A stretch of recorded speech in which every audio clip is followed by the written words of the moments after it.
لا حول ولا قوة إلا بالله العلي العظيم.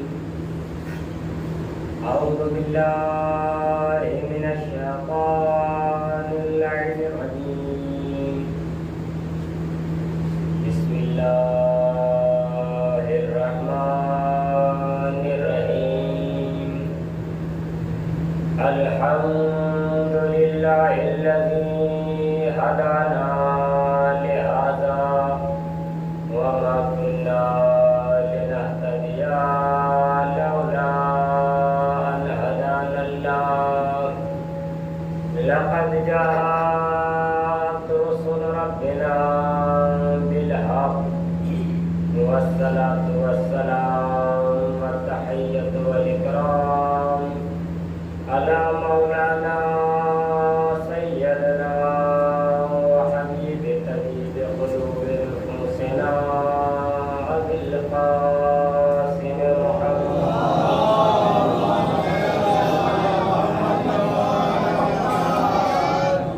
ولعنة الله على أعدائهم وقتلتهم وغاصب حقوقهم ومنكر فضائلهم ومصائبهم وشاكين فيهم أجمعين من الآن إلى يوم قيام يوم الدين. أما بعد فقد قال الله سبحانه وتعالى في كتابه الأعلى.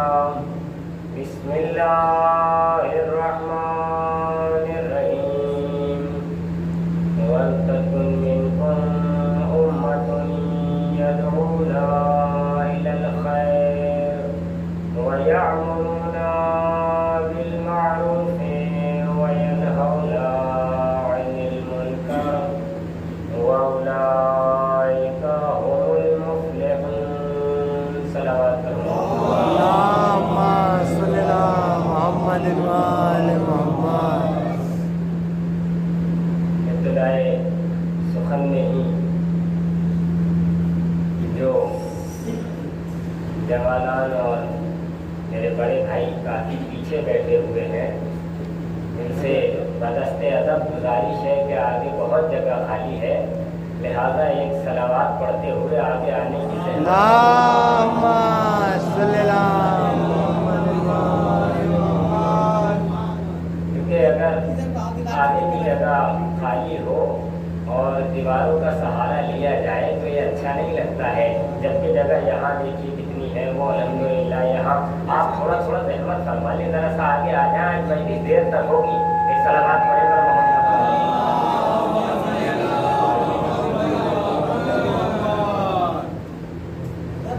عزیزان گرامی، صلوات پڑھے پر محمد وآلہ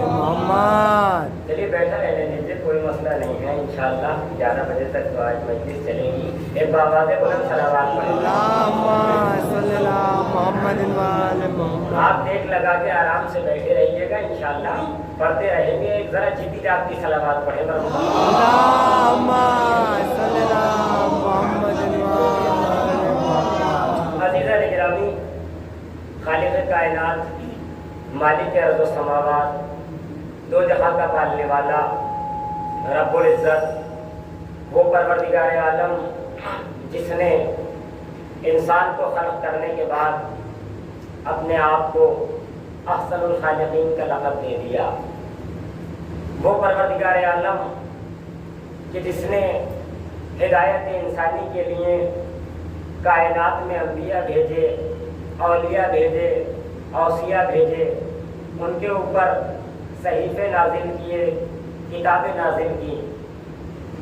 وہ پروردگار عالم جو کہ ہر نبی کا خالق، ہر ولی کا خالق، ہر شے کا خالق ہے، وہ پروردگار عالم کہ جس نے زمین کے سینے کو چاک کر کے پودوں کو نکھار اور چمن کو بہار عطا کی ہے، وہ معبود حقیقی ہمارا خالق حقیقی ہے کہ جس نے ہمیں قرآن کریم جیسی عظیم نعمت عطا کر دی۔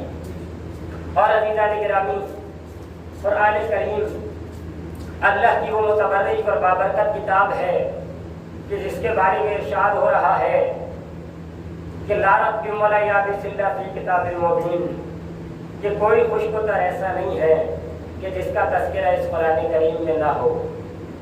آگے یہ کہا جا رہا ہے کہ اِنَّا نَحْنُ نَزَّلْنَا الذِّكْرَ وَإِنَّا لَهُ لَحَافِظُونَ، ہم نے ہی اس قرآن کریم کو نازل کیا ہے اور ہم ہی اس قرآن کریم کی حفاظت کرنے والے ہیں۔ پھر قرآن کریم میں قرآن کریم کے متعلق کہا جا رہا ہے کہ اِنَّا أَنزَلْنَاهُ فِي لَيْلَةِ الْقَدْرِ، ہم نے قرآن کریم کو شب قدر میں نازل کیا ہے۔ شب قدر کیا ہے؟ سب جانتے ہیں، لیلۃ القدر خیر من الف شہر، کہ یہ رات وہ رات ہے کہ اگر اس ایک رات میں عبادت کی جائے اور دوسرے مہینوں کی 1000 راتوں میں عبادت کی جائے تو اس رات کی عبادت کا مقابلہ دوسرے مہینے کی 1000 راتیں نہیں کر سکتی ہیں۔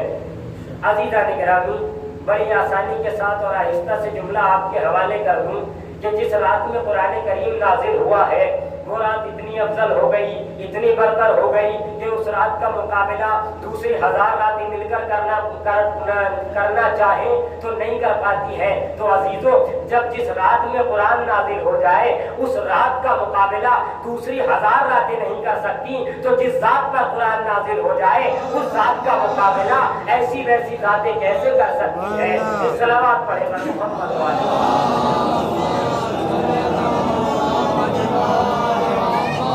عزیزان گرامی، یہ قرآن ہے، اللہ کی کتاب ہے۔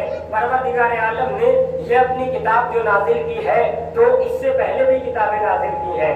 توریت اس سے پہلے نازل ہوئی، انجیل اس سے پہلے نازل ہوئی، زبور اس سے پہلے نازل ہوئی۔ چوتھے نمبر پہ کون سی کتاب نازل ہوئی؟ قرآن کریم نازل ہوا۔ بیدار ہو کر سنیے گا عزیزان گرامی، چوتھے نمبر پر قرآن کریم نازل ہوا، لیکن جہاں پر انجیل بھی موجود ہو، توریت بھی موجود ہو، زبور بھی موجود ہو، قرآن کریم بھی موجود ہو، لیکن عزیزان گرامی سب سے پہلے جو بات چلے گی وہ کون سی بات کتاب کی بات چلے گی؟ قرآن کریم کی بات چلے گی۔ یا جملے بدل کر یوں کہوں، تینوں کو سائڈ میں رکھ دیا جائے گا، چوتھے کو مان لیا جائے گا۔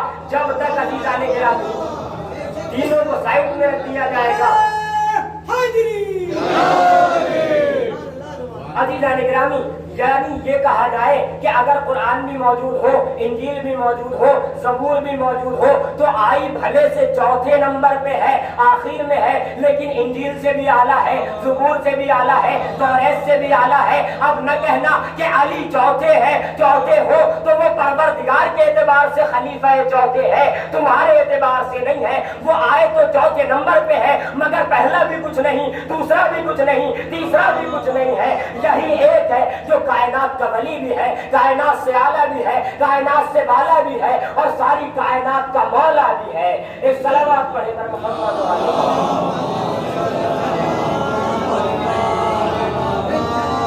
عزیزان گرامی، پروردگار عالم ارشاد فرما رہا ہے وَلْتَكُن مِّنكُمْ أُمَّةٌ يَدْعُونَ إِلَى الْخَيْرِ، قرآن کریم کا تیسرا سورہ آل عمران، جس کی آیت نمبر 104۔ میں نے اس کو سرنامہ کلام اور عنوان سخن قرار دینے کی کوشش کی ہے۔ پروردگار عالم نے اس میں جو فرمایا ہے وہ فرمایا کہ وَلْتَكُن مِّنكُمْ، کہ یقیناً تم میں سے ایک امت ایسی ہو جو خیر کی طرف دعوت دے۔ وَلْتَكُن مِّنكُمْ أُمَّةٌ يَدْعُونَ إِلَى الْخَيْرِ وَيَأْمُرُونَ بِالْمَعْرُوفِ۔ عزیزان گرامی، آج ہم اس خیر سے ایک قدم آگے کی طرف بڑھتے ہیں۔ یأمرون بالمعروف، جو امر کرے کس کا؟ معروف کا، اچھی چیزوں کا۔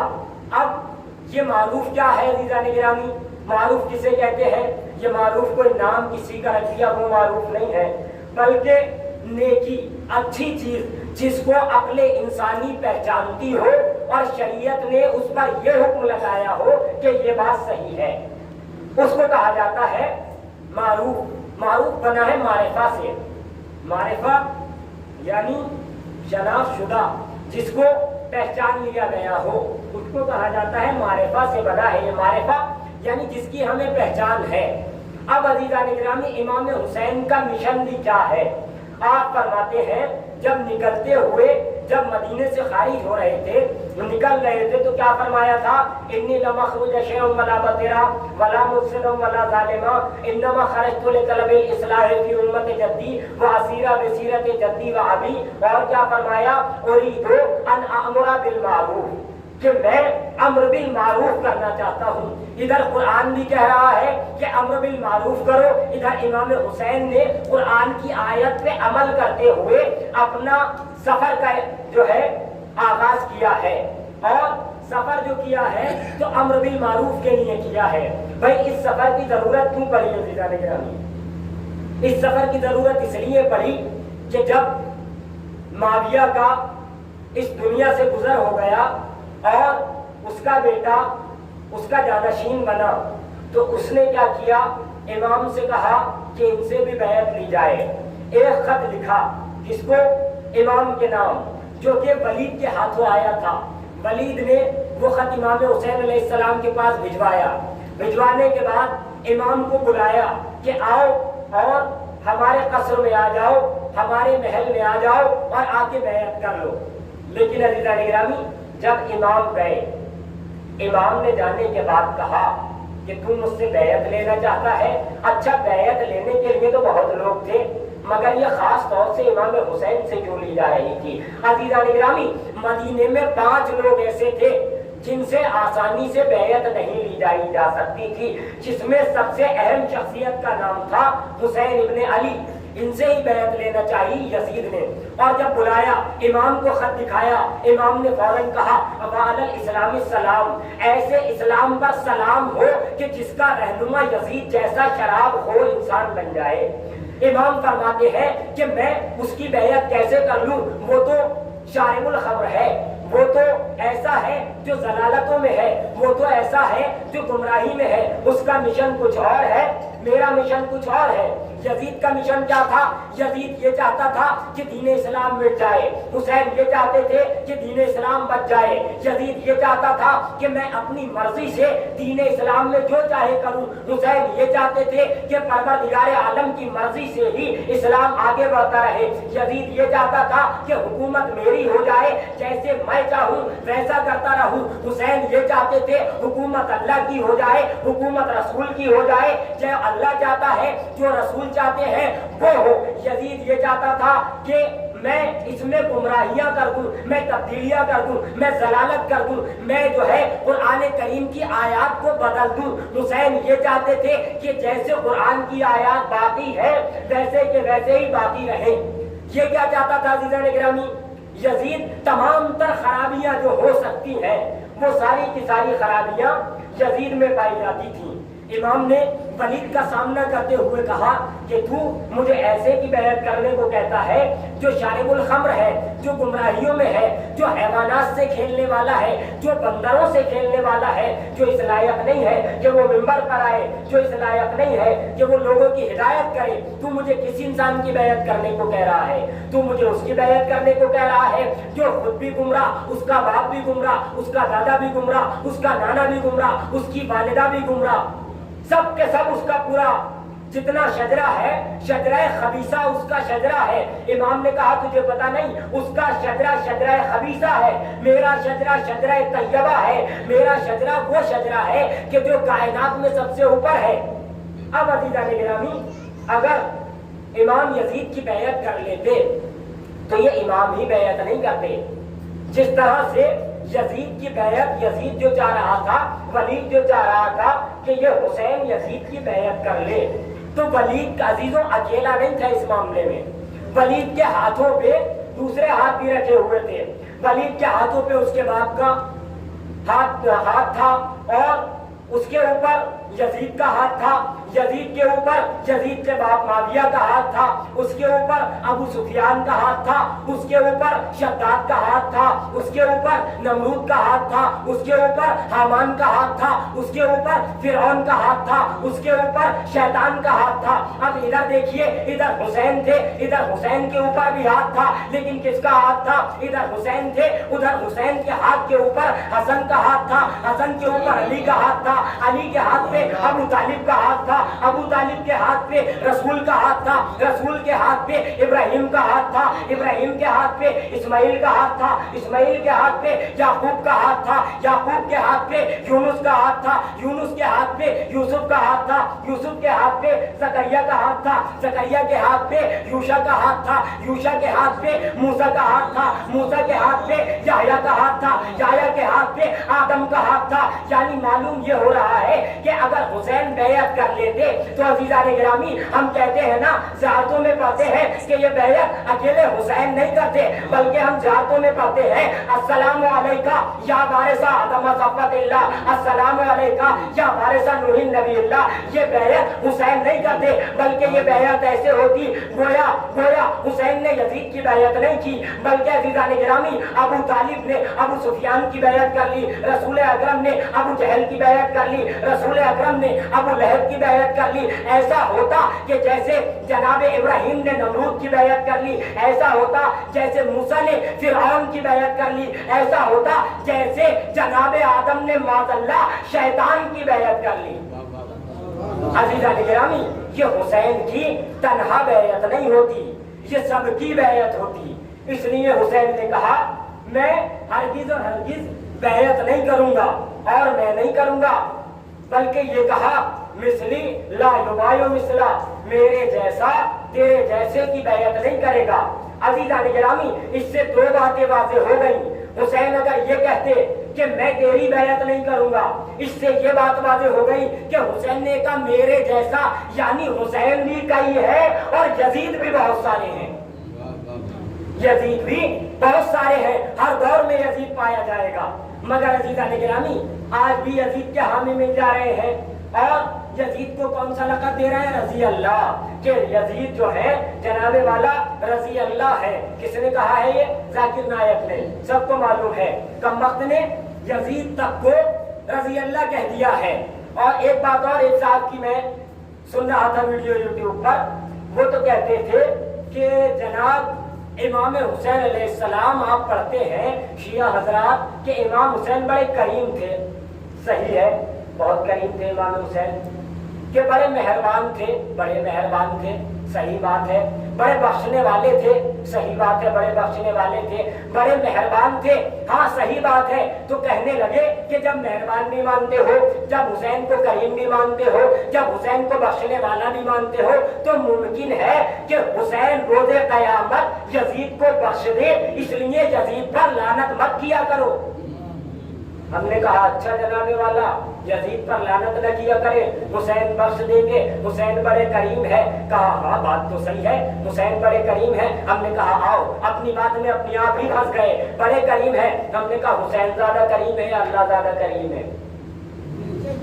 سوچئے، حسین زیادہ کریم ہے یا اللہ زیادہ کریم ہے؟ کہا یہاں تو کوئی مقابلہ ہی نہیں ہے، اللہ حسین کا بھی خالق ہے، وہ بڑا کریم ہے، اس کی شان کریمی کی مثال بھی نہیں ملتی۔ حسین کی مثال تو حسن مل جائیں گے، حسین کی مثال تو اور بھی مل جائیں گے، مگر اللہ لیسا کمثلہ شیء، اس کے جیسی کوئی مثال نہیں ہے۔ میں نے کہا اچھا ٹھیک ہے، تو پھر زیادہ مہربان کون ہوا، زیادہ بخشنے والا کون ہوا، زیادہ کریم کون ہوا؟ کہا زیادہ کریم تو اللہ ہے۔ ہم نے کہا زیادہ کریم اللہ ہے، اللہ نے کیا کہا تھا؟ شیطان سے کیا کہا تھا؟ فخرج من عبادی، میری عبادت گاہ سے نکل جا، میرے یہاں سے نکل جا۔ اچھا ایک کام کرو، تم جو ہے شیطان پہ لعنت کرنا چھوڑ دو، ہم جو ہے یزید پہ لعنت کرنا چھوڑ دیں گے، اس لیے کہ ممکن ہے روز قیامت اللہ شیطان کو بھی بخش دے۔ کہنے لگے یہ نہیں ہو سکتا۔ ہم نے کہا جب یہ نہیں ہو سکتا تو وہ بھی نہیں ہو سکتا۔ صلوات پڑھے پر محمد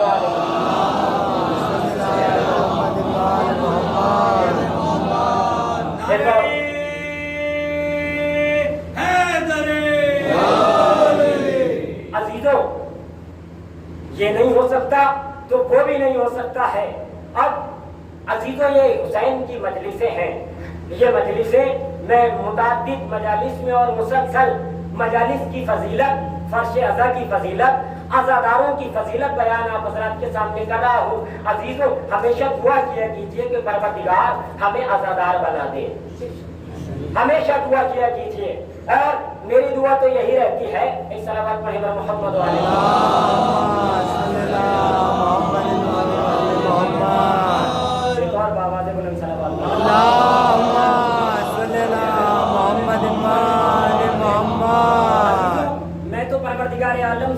دعا کرتا ہوں کہ پروردگار مجھے عزادار بنا دے. میں کبھی دعا نہیں کرتا پروردگار مجھے نمازی بنا دے. میں کبھی دعا نہیں کرتا پروردگار مجھے روزے دار بنا دے. میں کبھی دعا نہیں کرتا مجھے شجاع بنا دے. میں کبھی دعا نہیں کرتا مجھے صابر بنا دے. بس ایک دعا رہتی ہے کہ پروردگار مجھے عزادار بنا دے. کیونکہ عزیزان گرامی جب انسان عزادار بن جائے گا نمازی اپنے آپ بن جائے گا, روزے دار اپنے آپ بن جائے گا, شجاع اپنے آپ بن جائے گا, سخاوت کرنے والا اپنے آپ بن جائے گا, خمس دینے والا اپنے آپ بن جائے گا. یہ کالے کپڑے پہننا عزادار کی علامت نہیں ہوتی, کردار سے عزادار پہچانا جاتا ہے, کالے کپڑوں سے نہیں پہچانا جاتا. یہ ایک پہچان ہے, پہننا چاہیے. یہ لباس عزا ہے, یہ احرام عزا ہے, پہنے. لیکن صرف یہی پہچان نہیں ہے عزیزان گرامی, عزادار کی پہچان اس کا کردار ہوا کرتا ہے. عزیزوں یہ عزاداری بڑی اہم ہے. کتنی اہم ہے دیکھیے, آپ نماز پڑھتے ہیں, کوئی آپ کے ایسی روایت ملی ہے آپ کو کہیں کہ آپ نماز پڑھیں اہل بیت آپ کے ساتھ شامل ہوں گے؟ آپ کو کہیں کوئی روایت ملی, کسی سے سنی کہ آپ روزہ رکھیے اہل بیت بھی آپ کے ساتھ روزہ رکھیں گے؟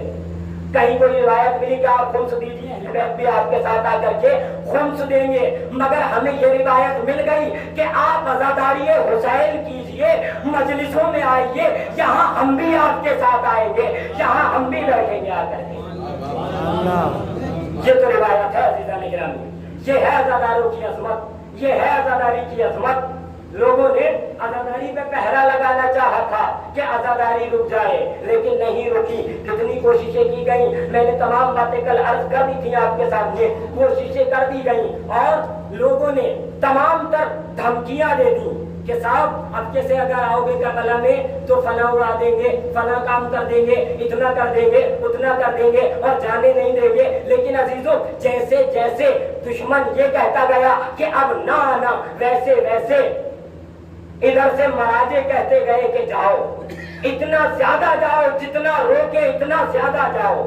عزیزان گرامی جب روکنے لگے لوگ تو پہلے تو لاکھوں کی تعداد میں جاتے تھے, 10-5 لاکھ جاتے تھے. عراق میں صرف 4 کروڑ لوگ ہیں, اگر سب بھی جاتے تو 4 کروڑ ہو جاتے, لیکن سب ایک وقت میں سارے عراقی بھی جمع نہیں ہو پاتے. مگر عزیزان گرامی اتنے باہر سے پہنچ جاتے ہیں کہ کروڑوں کی تعداد میں ہو جاتے ہیں. ظالم دیکھ کر کے انگشت بدندہ رہ جاتا ہے کہ ہم تو منع کر رہے تھے کہ نہ آئے, مگر یہ قوم کیسی ہے کہ یہ آئے جا رہی ہے. یہ قوم کیسی ہے, اسے اپنے خون کی پرواہ نہیں ہے. یہ قوم کیسی ہے, اسے اپنے مال و زر کی پرواہ نہیں ہے. ہم نے کہا اس لیے پرواہ نہیں ہے کہ تم نے درس یزیدوں سے لیا ہے, ہم نے حسین سے درس لیا ہے. اور جو حسین سے درس لیتا ہے وہ سر پہ کفن باندھ کے چلا کرتا ہے, اسے پرواہ نہیں ہوتی ہے کہ کیا ہوگا کل, کیا ہونے والا ہے. جب حسین کے لیے انسان کام کرتا ہے تو وہ کہیں نہیں جھک پاتا ہے.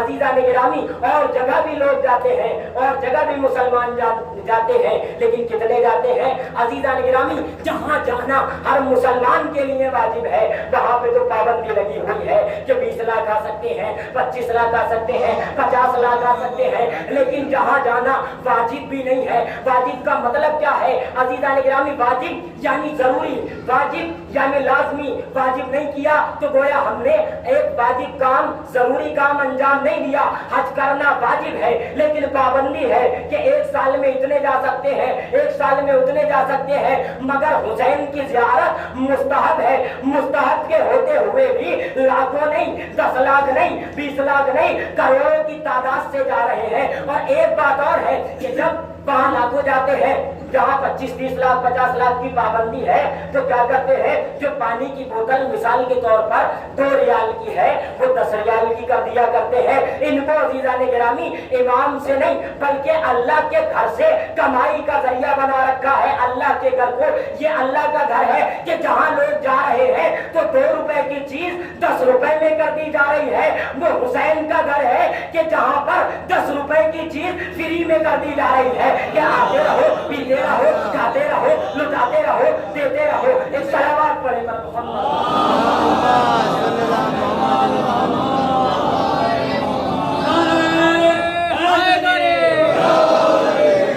عزیزان گرامی جب نعرہ لگا کرے نا تو تھوڑا زور سے بولا کریے, کیونکہ یہ نعرہ کوئی عام نعرہ نہیں ہے.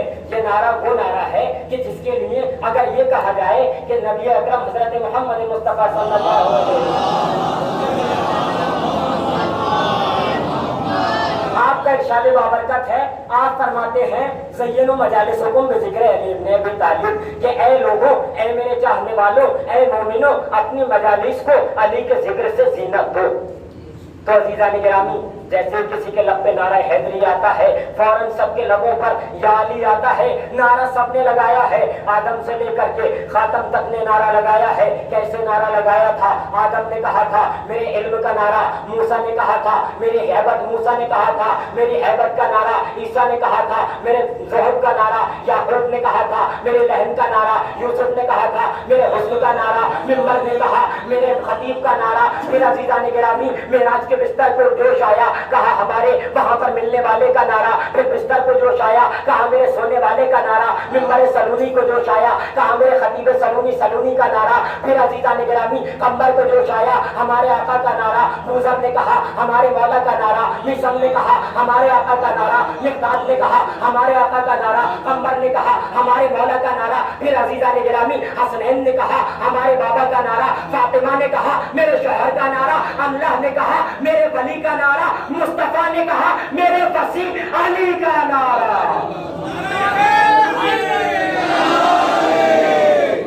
تو عزیزان گرامی سب نے اپنا اپنا نعرہ یعنی بتانا، اپنے آپ کا اظہار کرنا۔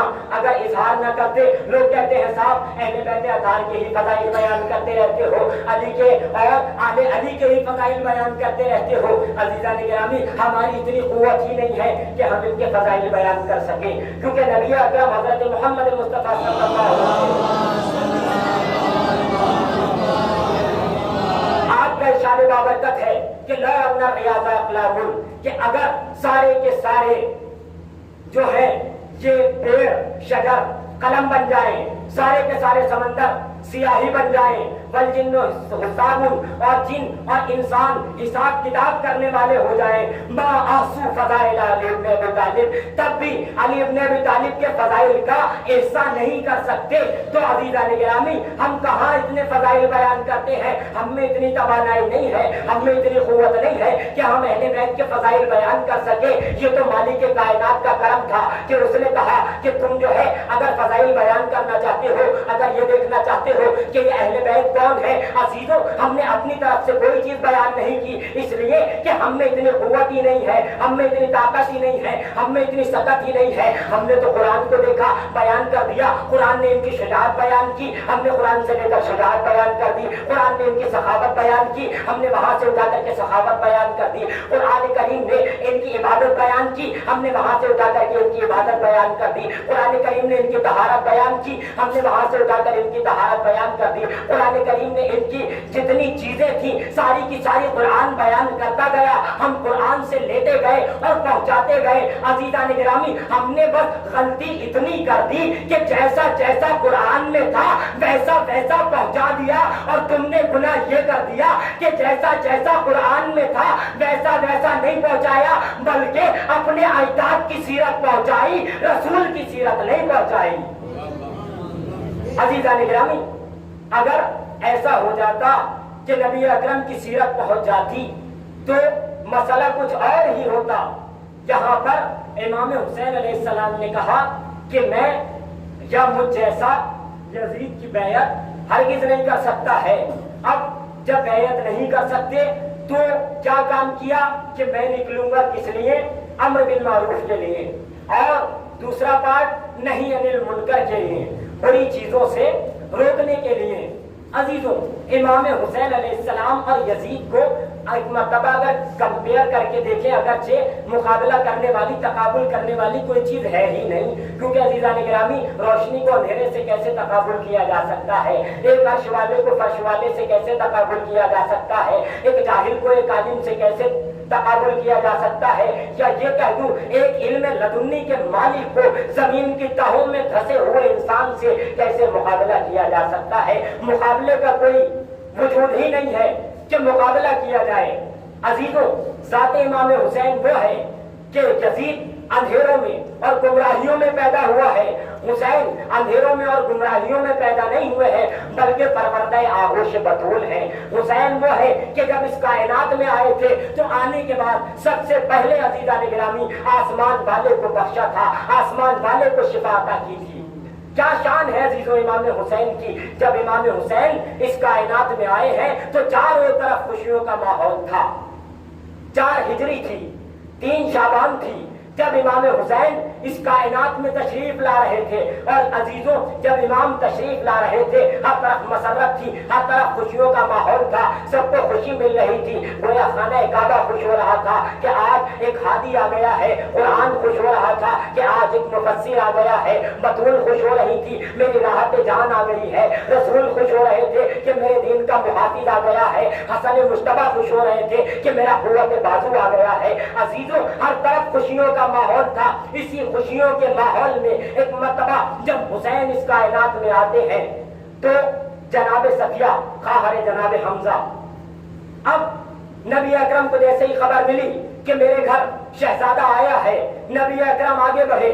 آگے بڑھنے کے بعد کہتے ہیں لاؤ اور میرے شہزادے کو مجھے دے دو.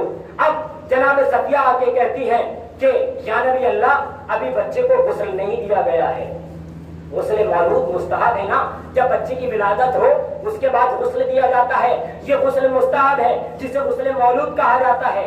جس طرح سے ہم غسل کرتے ہیں اسی طرح سے وہ بھی ہوتا ہے، بچے کو دلایا جاتا ہے. تو بہرحال جناب صفیہ نے کہا آقا ابھی بچے کو غسل نہیں دیا گیا ہے. ایک مرتبہ رسول اکرم نے اپنی تیوریوں کو چڑھایا. چڑھانے کے بعد کہتے ہیں کہ تم نہیں جانتی ہمارے گھر کے بچے پیدا ہی طیب و طاہر ہوتے ہیں، انہیں غسل کی ضرورت نہیں ہوتی ہے، انہیں طہارت کی ضرورت نہیں ہوتی ہے، انہیں پاکیزگی کی ضرورت نہیں ہوتی ہے. اب لے کر کے آئی، کہا لے کر کے آؤ. جیسے لے کر کے آئی ایک مرتبہ کیا دیکھا، سرخ رنگ کے کپڑے میں جناب صفیہ لے کر آئی. اب جیسے ہی سرخ رنگ کے کپڑے میں لے کر آئی، نقوش عصمت علامہ ذیشان حیدر جوادی اس بات کو لکھتے ہیں، نقوش عصمت کتاب ہے اس میں لکھتے ہیں کہ لے کر آئی سرخ رنگ کے کپڑے میں. اور جب لے کر آئی عزیزان گرامی ایک مرتبہ پھر نگاہ رسول اکرم نے اپنے جانشین کو دیکھا، اپنے میوہ دل کو دیکھا، مسرت سے دیکھا، خوش ہو کر کے دیکھا. دیکھنے کے بعد کہتے ہیں تم اسے کس رنگ کے کپڑے میں لائی ہو؟ کہا میں سرخ رنگ کے کپڑے میں لائی ہوں. کہا میرا حسین وہ ہے کہ اسے کسی رنگ کا ضرورت نہیں ہے، اس پر کوئی رنگ چڑھنے والا نہیں ہے. یہ وہ نہیں ہے کہ اس پر دنیاوی رنگ چڑھ جائے، اسے سفید کلر کے کپڑے میں لے کر آؤ. امام حسین کو جناب صفیہ سفید لباس میں لے کر کے آئی.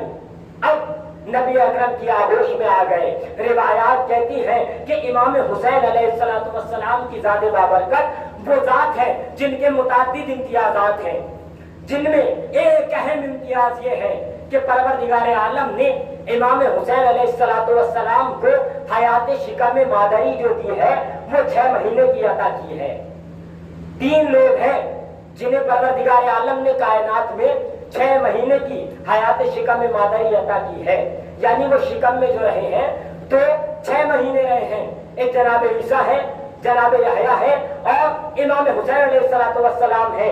یہ 3 شخصیات ہیں جن کو اللہ نے حیات شکم مادری 6 مہینے کی عطا کی ہے. عزیزوں اور امتیاز کیا ہے امام کا؟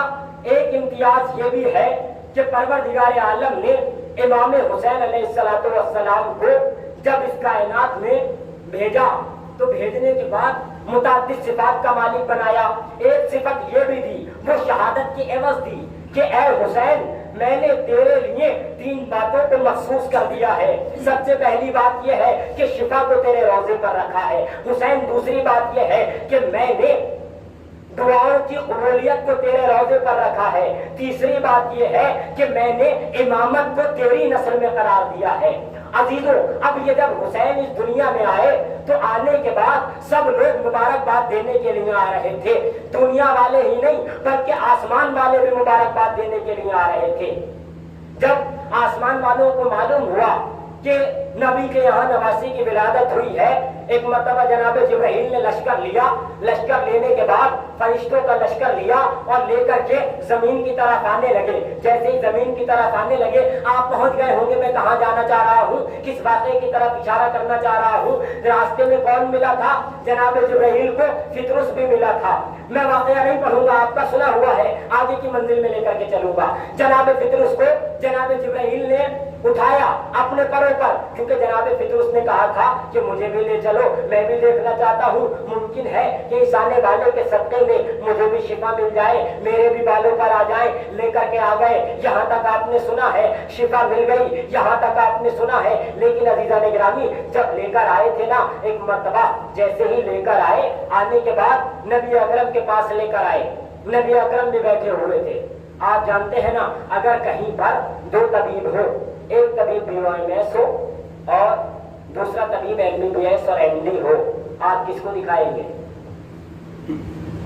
دو مسئلے ہیں، ایک تو MBBS ہے اور ایک BOMS ہے، یا جیسے اور ایسے بیٹھ جاتے ہیں ڈی فارما کر کے، ایک ایسا موجود ہے، ایک MBBS MD موجود ہے، کس کو دکھائیں گے؟ جبکہ فیس دونوں کی نہ لگ رہی ہو، تب تو اور بڑی اچھی بات ہے کہ دونوں کی فیس نہیں لگ رہی۔